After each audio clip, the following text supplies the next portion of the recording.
Experiencing issues with your GMC Sierra's infotainment system, like freezing or a black screen?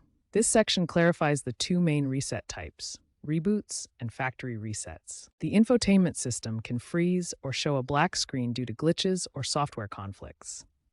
A reboot is like restarting your phone. It resolves minor glitches without losing data. Hold the power button for 10 to 15 seconds until the screen goes black and restarts. A factory reset wipes all user data and settings for persistent issues. Access via the system's settings menu and confirm. For 2020 and newer models, you may need a PIN from your owner's manual or dealer. Use Reboot for minor glitches first. Reserve factory reset for persistent problems, as it erases saved data. GM advises against unnecessary factory resets to avoid losing saved data like music playlists or navigation settings. We'll cover specific black screen fixes next. Black screens in GMC Sierra infotainment systems are often caused by software bugs, power issues, or hardware failures.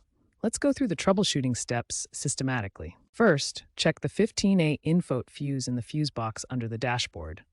This fuse powers the infotainment system. Second, ensure your vehicle battery is fully charged above 12.6 volts. Low voltage can cause black screens. Third, for a forced reboot, disconnect the battery for 5 minutes to fully reset the system. Fourth, update your software via USB or Wi-Fi.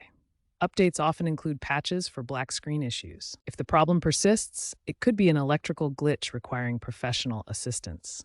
Always perform resets with the vehicle off and keys removed for safety.